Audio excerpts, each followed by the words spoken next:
नमस्ते मित्र आणि मैत्रिणींनो, आज मला तुम्हाला हे बोलताना सुद्धा खूप असं वाईट वाटत आहे। आज मी बोलणार आहे जे मालेगाव मध्ये जी घटना झाली त्याच्याबद्दल। मित्र आणि मैत्रिणींनो, मला फक्त एवढंच सांगा, जे काही त्या चिमुकली बरोबर झालं त्याच्यामुळे आपल्याला भयंकर राग आलेला आहे आणि आपल्याला फक्त एकच गोष्ट वाटते की काहीही करून त्या आरोपीला फाशी झाली पाहिजे, आहे की नाही? पण ह्याच्या पाठीमागे ना मित्रांनो, मला फक्त एकच वाटतं, कुठं ना कुठं आपली सुद्धा चूक असते। कारण आपण ना प्रत्येक गोष्ट खूप हलक्यात घेतो।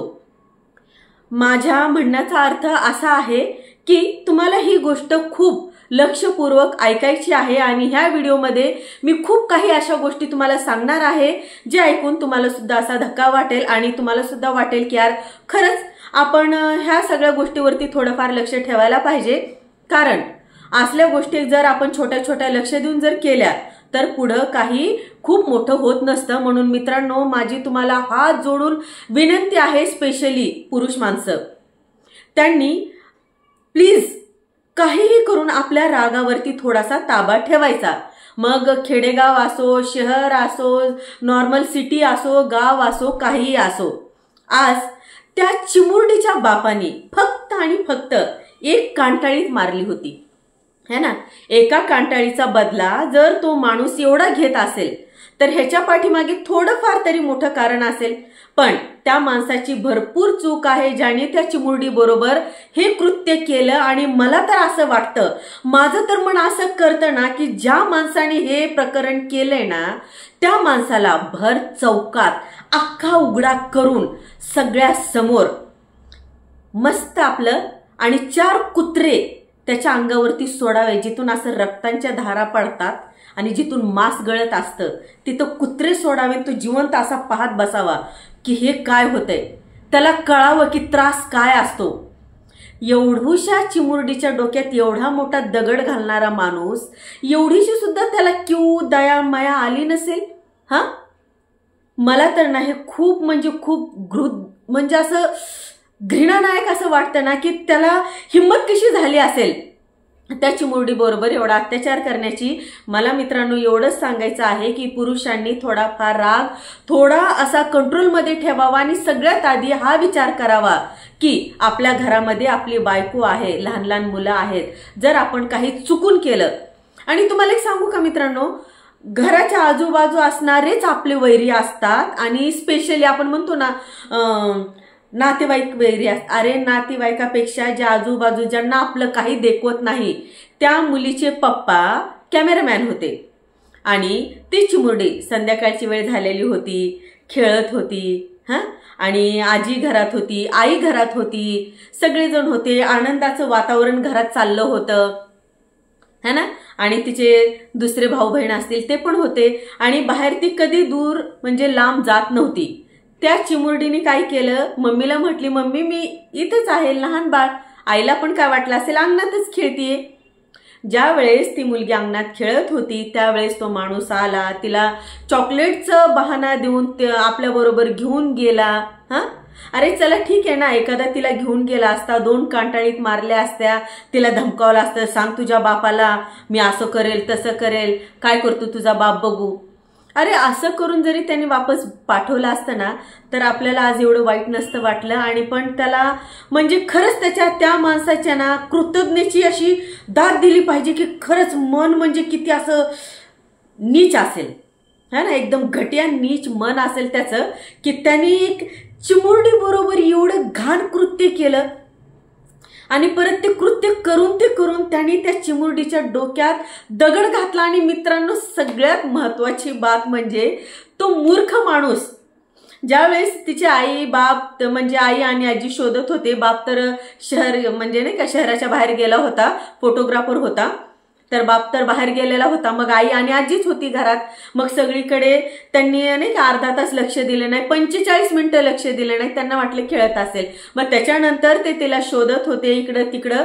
तर ज्या वेळेस सगळ्या गावात झालं की नाही का बाळ सापडत नाही, बाळ सापडत नाही, सगळे शोधायला लागले, तुम्हाला माहितीये तो नराधम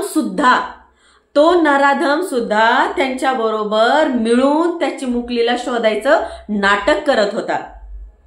आणि घराच्या अशा म्हणजे जास्तीत जास्त एक 5 मिनिटाच्या दुरीवरती एक असं बॅकयार्ड असतं ना, बॅकयार्ड, त्या बॅकयार्डमध्ये त्यांनी नाही का तिला मारून टाकलं होतं. तर मुद्दामून तो स्वतः भिंती फांगून 4 वेळेस तिकडे जायचा, परत यायचा आणि नाही काही नाही म्हणायचा. किती वाईट गोष्ट आहे.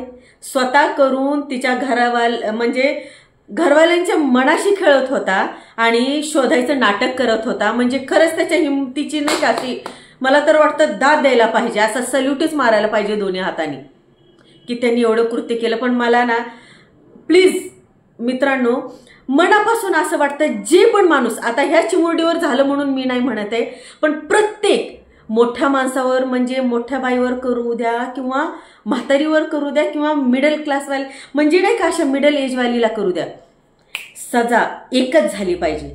भर चौकात त्या नराधमाला धरून नागडं करून 4 कुत्री सोडायची म्हणजे टेन्शनच जातं. असं जर 1-2 वेळेस जर केलं ना मित्रांनो, मला नाही वाटत की दुसऱ्यांदा कोण इमॅजिन सुद्धा करणार नाही की आपल्याला ते कृत्य करायचं. अरे करा ना, कुणी नको म्हणतो तुम्हाला करायला. अरे खूप असे रेड लाईट एरिया आहेत, अशी खूप ठिकाणी का असं पहिल्या जमान्यापासून आत्तापर्यंत असले नराधम ह्या जगात आलेले आहेत. म्हणूनच कोठे बनलेले आहेत, तवाखाना बनलेला आहे. तिकडे जाऊन तोंड काळं करा ना, 2 पैसे होता ना.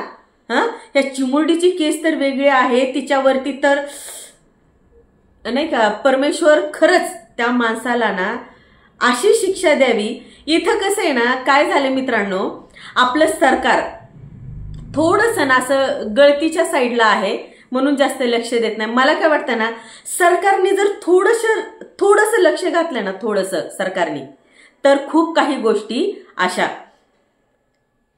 प्रॉब्लेम असे सॉल्व्ह होतील ना, म्हणजे आपण स्मूथ कसं असं हात फिरवतो तसे सॉल्व्ह होतील.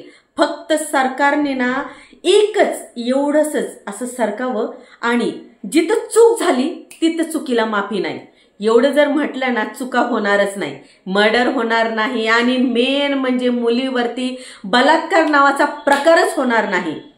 ज्या वेळेस बलात्कार करणाऱ्या पुरुषांना त्या मुलांना जर वाटलं, जर आपण काही असं केलं आणि समजा पोलिसांना जर कळलं, तर सरकार आपल्याला अशी शिक्षा देईल, चुकीला माफी नाही.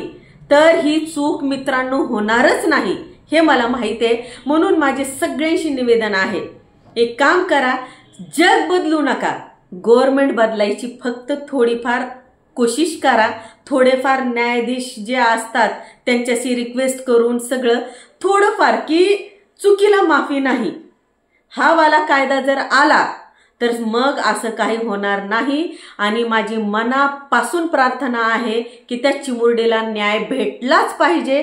त्या चिमुरडी बरोबर जे काही झालं, ज्यांनी काही केलं त्याला आणि त्याच्या ज्या म्हणजे त्या संघटित जेवढे असतील त्यांना सुद्धा फाशीचीच शिक्षा झाली पाहिजे. आणि जे पुरुष लोक असं काही करून बसलेले आहेत त्यांना सुद्धा गव्हर्नमेंटनी खेचून काढावं आणि त्यांच्याबरोबर सुद्धा तेच करावं, चुकीला माफी नाही.